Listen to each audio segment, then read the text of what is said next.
আমরা তো সবাই এক মালিকের সৃষ্টি নাকি? আপনি তো যেহেতু পূজা অর্চনা করেন এই সম্পর্কে জানেন। আবার এই যে আমরা যারা আছি মসজিদে নামাজ পড়ে এবার আসি, মসজিদে নামাজ পড়ছি, আপনারা শুনলাম কীর্তন করছেন, শোনা যায় সবকিছু। আসলে আমাদের কোরআনেও বলছে লাকুম দিনুকুম ওয়ালিয়া দিন, যার যার ধর্ম যার যার কাছে বলে। আপনারা আপনাদের ধর্ম পালন করেন, আমরা আমাদের ধর্ম পালন করি, কিন্তু আসলে আমাদের মূল যে মালিক স্রষ্টা উনি কিন্তু আমাদের একজন।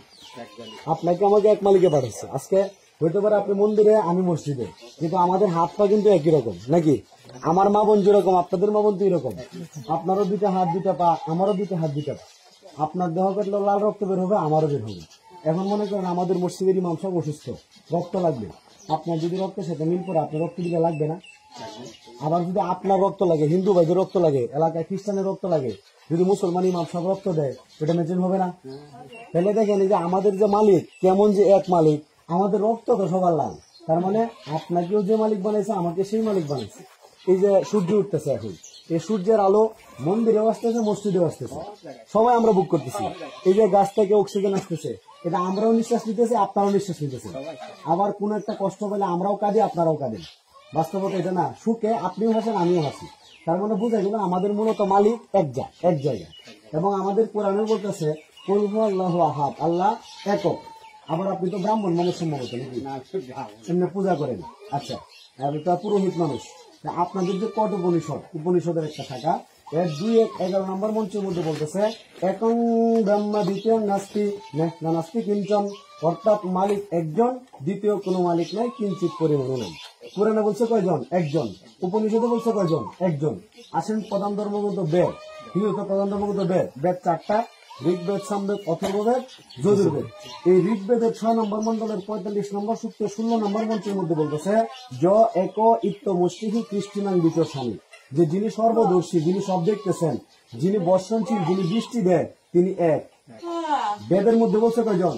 একজন।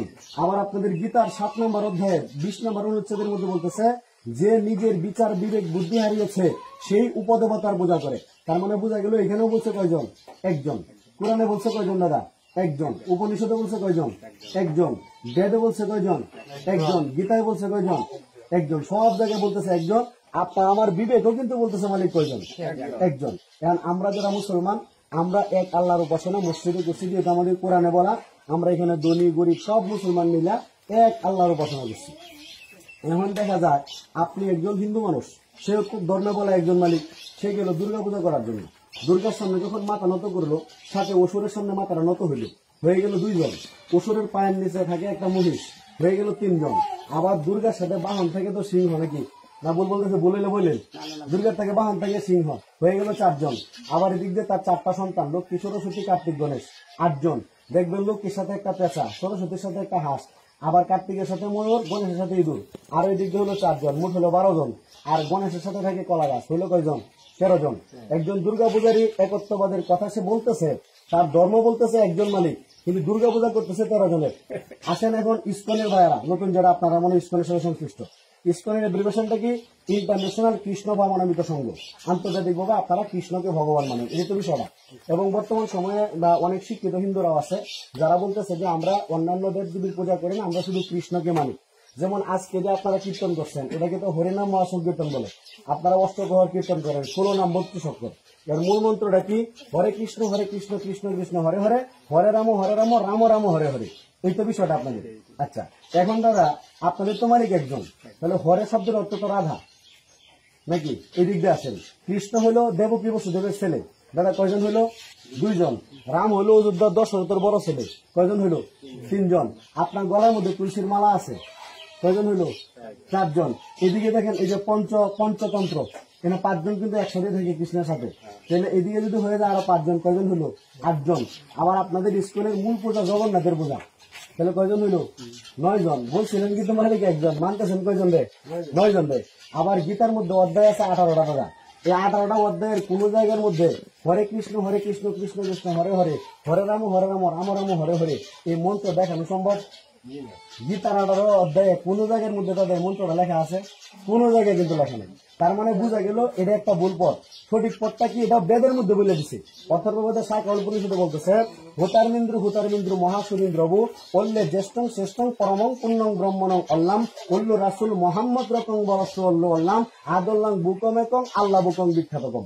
যে দেবতাদের রাজা হচ্ছে আল্লাহ, আদি ও সকলের উপর ইন্দ্রের গুরু, আল্লাহ পূর্ণ ব্রহ্মা, অক্ষয় অব্যয় স্বয়ম্ভু, মোহাম্মদ হলো আল্লাহ রাসুল পরম বরণীয়।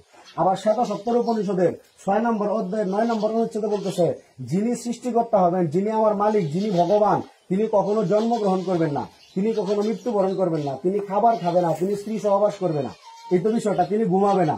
এখন আপনারা দেখেন, যে কৃষ্ণকে ভজনা করতেছেন, এই কৃষ্ণ জন্ম নিছে ওই যে কংসের কারাগারে, মনে আছে কিনা, কংসের ভাগ্নে। আবার উনি মারা গেছেন, তার নিজের পুত্ররা তাকে যখন অস্ত্রের আঘাত করছে, ১০০ পুত্র হওয়ার পরে তিনি মারা গেছেন। তিনি দধি ননি ঘি মাখন এগুলো উনি খাবার খাইছেন। আবার রাধা তো তার মামি সহবাস করছেন ১৬,০০০ গোপীর সাথে, উনি সহবাস করছেন, ঘুমাইছেন। তার মানে যিনি ঘুমায়, যিনি জন্ম নেয়, যিনি মৃত্যুবরণ করে, যিনি খাবার খায়, তিনি কখনো মালিক হইতে পারে না। তাহলে মালিকের সন্ধান কি? মালিক হলো আমার আল্লাহ তাআলা, যে আল্লাহ তাআলার আর কোনো শরীক নাই। সেই মালিক বাদ দিয়ে যদি কেউ মিথ্যা মালিকের উপাসনা করে, হাতে তৈরি মূর্তি পূজা করে, অন্য মিথ্যা ভগবানের পূজা করে, তাহলে যজুর্বেদের 40/9 নম্বর মন্ত্রের মধ্যে বলতেছে, অন্ধং তব প্রবসন্তি দেহ সংগতি উপাস্তে ততুব ইবতে তমোজ সম্বতেরতা। যদি কেউ প্রকৃতির পূজা করে, প্রকৃতি গুন্ডাই যাতে তিলক দিচ্ছেন, এই তিলক, এই যে তুলসীর মালা, তুলসী, চন্দ্র, সূর্য, গ্রহ নক্ষত্র, যদি এগুলার পূজা কেউ করে, সেই ব্যক্তি নরকে যাবে। মন্ত্রে বলতেছে চতুব ইবতে তমোজ সম্বতেরতা।